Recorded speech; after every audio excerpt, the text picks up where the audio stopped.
Assalamualaikum warahmatullahi wabarakatuh.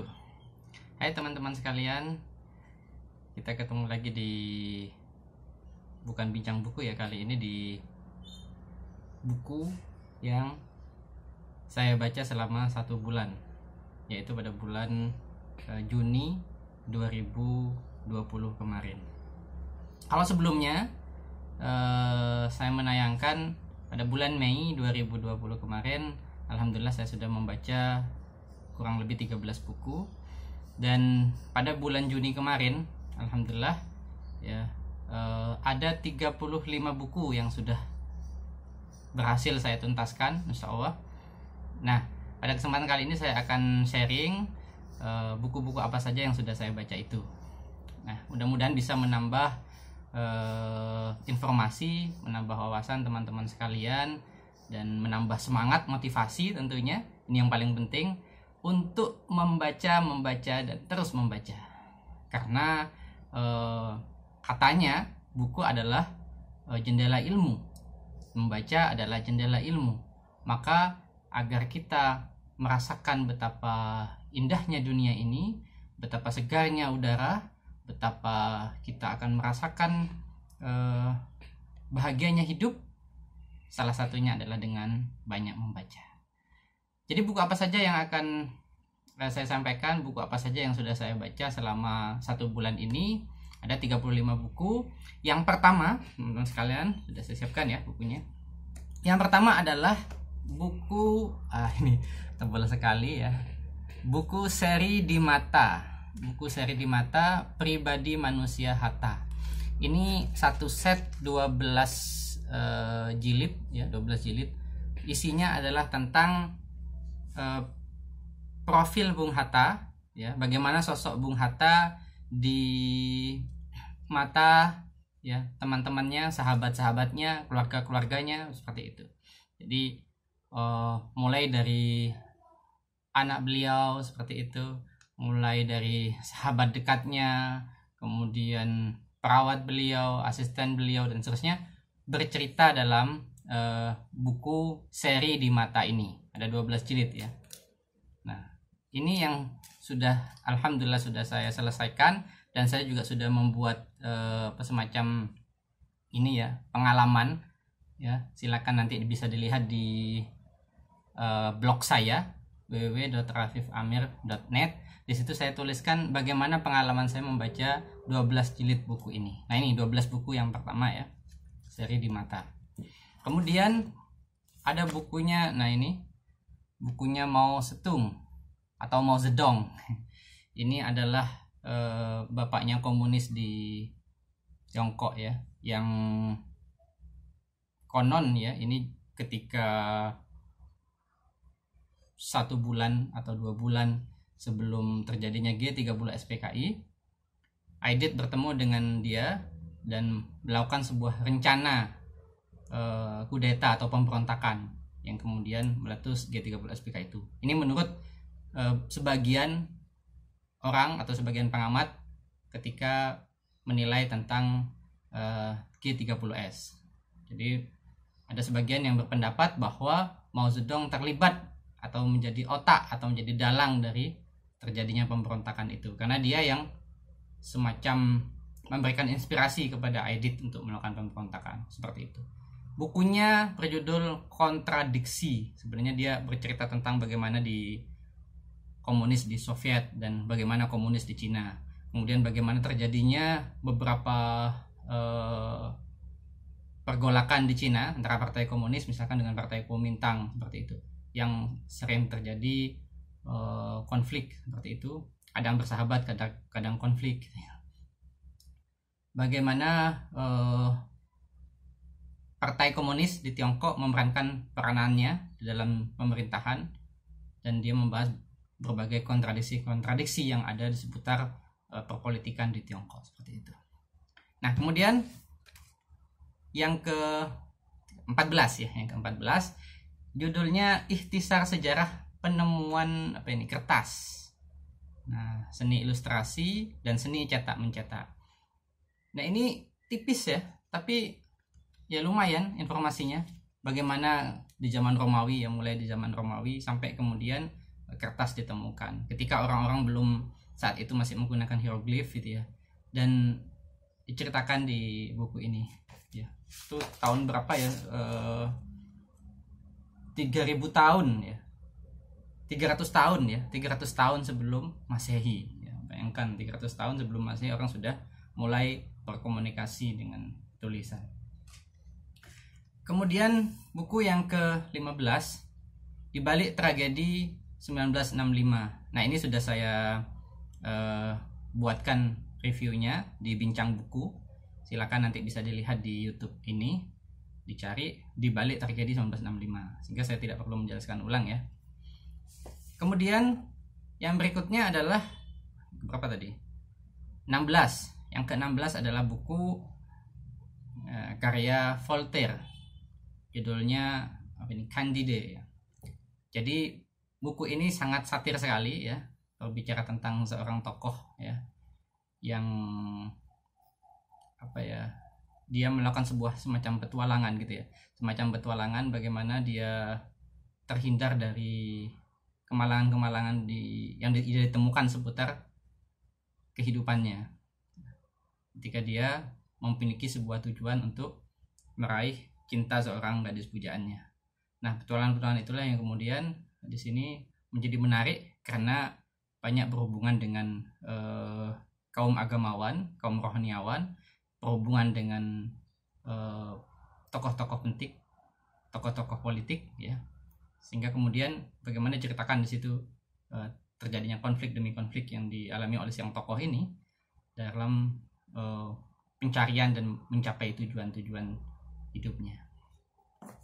Yang berikutnya adalah buku Female Undercover.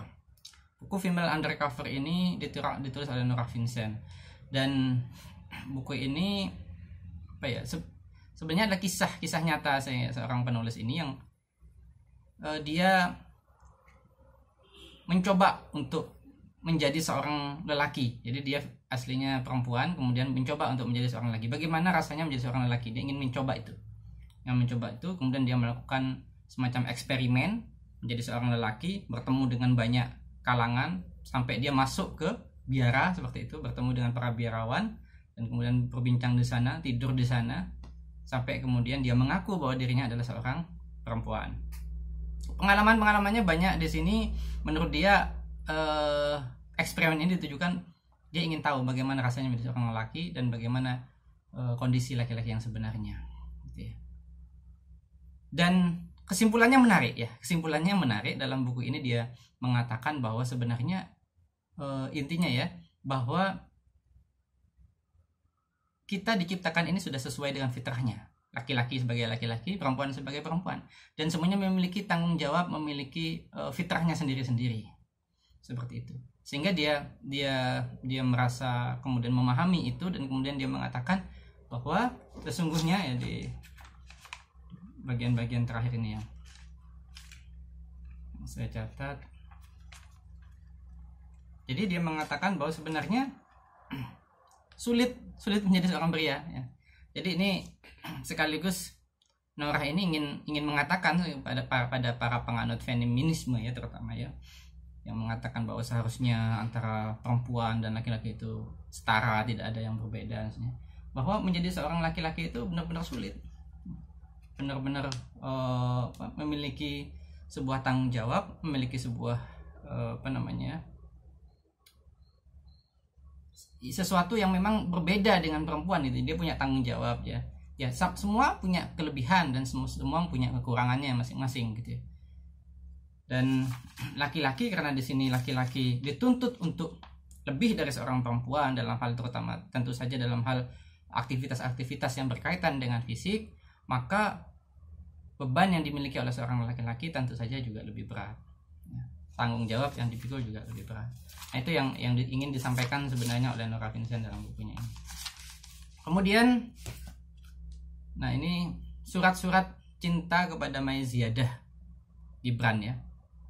Bagaimana dia mengirim, si Khalil Gibran ini mengirim surat cinta kepada pujaan hatinya yang berada di Mesir bernama Mai Ziyadah, yang juga seorang sastrawan. Dia sendiri ada di Amerika dan menulis surat jarak jauh, saling berbalas-balas surat. Mereka keduanya saling jatuh cinta, seperti itu. Surat-surat cinta kepada Maiziadah. Kemudian berikutnya adalah domba-domba revolusi. Nah, buku ini dianggap sebagai buku yang mengkritik kaum-kaum yang mengaku revolusioner ya, orang-orang PKI ya. Ini ada drama karya B. Sularto ya, dimana tokoh-tokohnya dihadirkan, ada yang seorang petualang, ada seorang pejabat politik, ada yang pengusaha, dan seterusnya. Mereka memainkan dramanya masing-masing ya, melakukan tipu muslihatnya terhadap seorang perempuan di sebuah kafe ya. Nah, dikisahkan dalam buku Domba-domba Revolusi ini. Nah, ini konon ketika dipentaskan membuat panas ya teman-teman orang-orang lekra ya. Kemudian buku Di Depan Mahkamah Akal, tidak tahu ini yang sudah yang keberapa, karya Abul A'la Al-Maududi ya. Beliau adalah salah seorang ulama.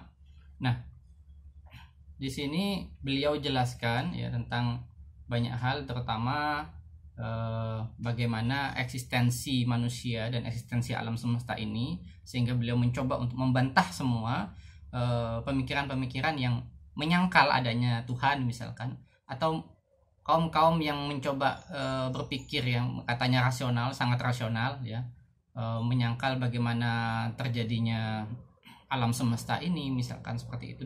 Semuanya dibedah dan dibantah oleh Abul A'la Al-Maududi.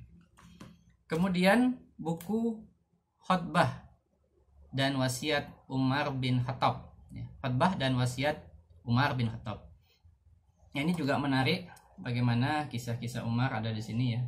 Bagaimana beliau menyampaikan kepada umatnya, kepada rakyatnya ya, tentang kebaikan-kebaikan. Bagaimana beliau juga menyampaikan kepada rakyatnya dengan sangat tegas tentang hukum-hukum Islam yang berlaku ya. Tetapi pada satu ketika beliau juga menariknya adalah orang yang sangat terbuka terhadap kritik ya, meskipun Umar keras seperti itu, tapi begitu dikritik, ada seorang yang mengkritik, seorang perempuan yang mengkritiknya ya, maka dia mengatakan bahwa memang dia salah gitu, dan orang ini yang benar, secara terbuka mengatakan seperti itu. Nah, inilah seorang pemimpin itu mestinya seperti itu. Nah, ini ya. Kemudian buku berikutnya nih, Sehari di Rumah Rasulullah. Nah, buku ini sebenarnya sudah saya baca, seingat saya waktu saya masih SMP atau SMA gitu ya. Dan saya sangat terinspirasi membaca kisah-kisah di dalam buku ini. Bagaimana kehidupan Rasulullah ya, kehidupan Rasulullah yang sangat luar biasa. Dan keteladanan yang diberikan oleh beliau itu sungguh membuat kita seharusnya malu ya pada saat ini, ketika terlalu banyak mengeluh, terlalu banyak hal yang kemudian kurang kita syukuri atas apa yang telah diberikan oleh Allah kepada kita. Sementara beliau yang seharusnya bisa saja menjadi seorang yang dikelilingi oleh permata, mutu manikam dan segalanya dari kenikmatan-kenikmatan dunia ini, tapi Rasulullah SAW memilih hidup dalam kesederhanaan. Bagaimana suatu ketika Rasulullah tidur di atas pelepah kurma, sampai sahabat beliau Umar mengatakan, wahai Rasulullah, sesungguhnya engkau bisa saja ya bertelekan permadani ya, dipan-dipan yang indah sebagaimana raja-raja Romawi gitu ya. Tetapi kata Rasulullah bahwa sesungguhnya kehidupan dunia ini sangat singkat, bahwa apakah kita akan menukar dunia ini dengan apakah kita akan menukar surga dengan dunia ini. Jadi teman-teman sekalian, kisah-kisah tentang beliau sungguh sangat luar biasa dan bisa kita baca dalam buku ini. Kemudian berikutnya adalah buku ini A Time to Dance. Nah, ini sempat saya posting di FB gitu ya. Kisah wabah menari, sangat unik dan sangat menarik. Bagaimana ada yang katanya itu wabah membuat orang itu bisa menari sampai berhari-hari tidak selesai-selesai, bahkan sampai bisa membuat orang itu meninggal. Nah ini di sini dibedah apakah itu benar-benar wabah ataukah itu apa ya, semacam kutukan atau apa yang dibedah dalam buku ini, dibahas. Dan ini ilmiah ya, buku ilmiah ya nanti. Kemudian buku berikutnya adalah The Best Advice of Sayyidina Ali for Leader, ya, petua-petua Imam Ali untuk para pemimpin. Nah ini wajib dibaca oleh para pemimpin nih, bagus. Kemudian karya Utuy Tatang Sontani berjudul Suling. Utuy ini adalah salah satu seniman lekra ya pada masanya. Gak tahu kalau yang Suling ini apakah sudah ketika dia sudah menjadi seniman lekra atau sebelum itu. Saya kurang tahu, nanti bisa dicek lagi di book grafinya ya. Kemudian Etika Seksual dalam Islam. Buku ini menceritakan lebih banyak tentang ini ya, bukan ini ya. Jadi lebih banyak kepada bagaimana permasalahan-permasalahan yang timbul seputar hubungan suami istri. Yang lebih banyak disebutkan di situ adalah bagaimana Islam itu yang mengatur sedemikian rupa, sedemikian sangat luar biasa, sangat teratur sekali, sangat bagus sekali mengatur hubungan suami istri. Mulai dari hubungan interaksi, komunikasi, sampai dengan hubungan di tempat tidur, itu semua diatur oleh Islam. Nah, seperti itu. Sementara itu tidak kita temukan dalam agama-agama yang lain gitu. Nah, ini disebutkan di sini. Kemudian buku berikutnya yang menarik adalah tentang kezaliman. Nah, ini karya Syekh Mustafa Masyhur, ini bagus sekali teman-teman semua. Tipis tapi maknyus, makjeleb dan dalam sekali ya, karena di sini dibedah seperti apa nasihat-nasihat yang diberikan oleh beliau ya. Kita bisa lihat nasihat-nasihat yang diberikan oleh beliau kepada para pemimpin yang zalim ataupun orang-orang yang dizalimi ya. Jadi semua bisa dibaca di sini. Kemudian yang berikutnya adalah, ini saya singkat aja ya, karya Jalaluddin Rumi, sufi penyair terbesar. Bukan karya Jalaluddin Rumi, tapi biografi Jalaluddin Rumi. Ya, karya Abul Hasan An-Nadwi. Nah, menarik di sini ya, banyak yang menarik tentang pertanyaan-pertanyaan seputar kehidupan yang sangat-sangat filosofis. Nah, jadi bisa kita baca nanti kalau mau teman-teman sekalian untuk mencari buku ini ya. Jalaluddin Rumi, sufi penyair terbesar. Kemudian ada lagi buku Beroposisi Menurut Islam. Beroposisi Menurut Islam. Ini juga sudah saya bahas ya di video bincang buku. Kemudian ada karya Mbak Sinta Yudisia, Hai Preti. Ini buat remaja sebenarnya ya. Saya baca aja. Tips cantik dalam 30 hari. Nah, bagaimana kalau teman-teman pengen cantik dalam 30 hari? Nah, baca ini. Ternyata tidak hanya cantik wajah saja ya, tapi bisa cantik tingkah laku, cantik akhlaknya, cantik perangainya, inner beauty. Itu yang disebut oleh Mbak Sinta Yudisia di sini. Jadi ini yang dimaksud dengan cantik, pretty, bukan hanya cantik wajah. Nah, silakan dibaca. Kemudian karya Tak Sams. Ini cerita mini. Judulnya Semesta Berkendara. Beliau adalah salah satu aktivis FLP. Kemudian Bibir Merah dari Alhambra. Ini saya dapat hadiah kayaknya dulu nih dari teman-teman FLP Sumeneb yang memberikan hadiah ini, kumpulan cerpen ya, karya S. Haryanto. Saya baca sekilas cerpen-cerpen ada di sini. Ya, beberapa cukup ada yang menyentil gitu ya. Kemudian buku Optimis Dong Guys, karya Mbak Afifa Afra. Ya, ini juga buat remaja, kado buat remaja ya.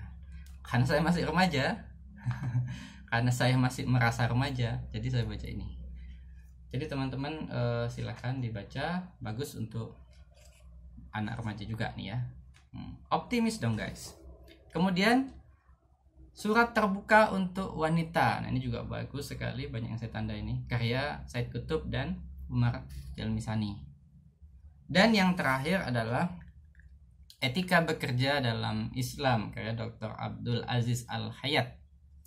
Ini teman-teman sekalian, itulah 35 buku yang alhamdulillah berhasil saya baca dalam 1 bulan, yaitu di bulan Juli 2020.